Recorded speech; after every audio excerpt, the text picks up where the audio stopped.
this was shared with me, so I can share it with you.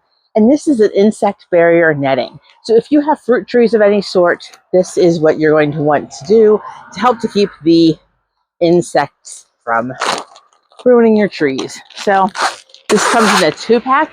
It is actually prevents birds or prevents bugs. So this is what it looks like here. Again, I said it's a 2-pack, and it's just going to open like this. And then you're going to basically slide this right over your tree. And you do have this zipper end here. So if it's a very large tree, so I have this little flowering shrub here. So what I'm going to do is show you. So if this was a little fruit tree, we would just put this netting right over it like this. And that's going to keep the bugs and the birds from infesting your little tree or your fruit tree, right? So that's what you got there. There's plenty of room for that to probably be at least double, probably triple the size of that actual tree.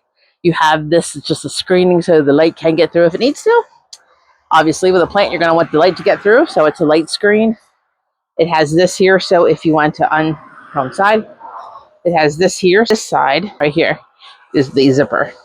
So if it wasn't small enough for you to slide right over, you just zip it and then unzip it from the side and take it off the tree like this. So I hope that makes sense. So if you're looking for a nice little netting, here's the size of it. It's actually significantly large there. And then that would go over your tree, and see it actually, if you look there, we already caught a moth. So it will keep them, it's too tight for them to get through it. So they can only go from the beneath there. So anyway, check it out if you are looking for some tree netting for your fruit trees to keep birds and the bugs out.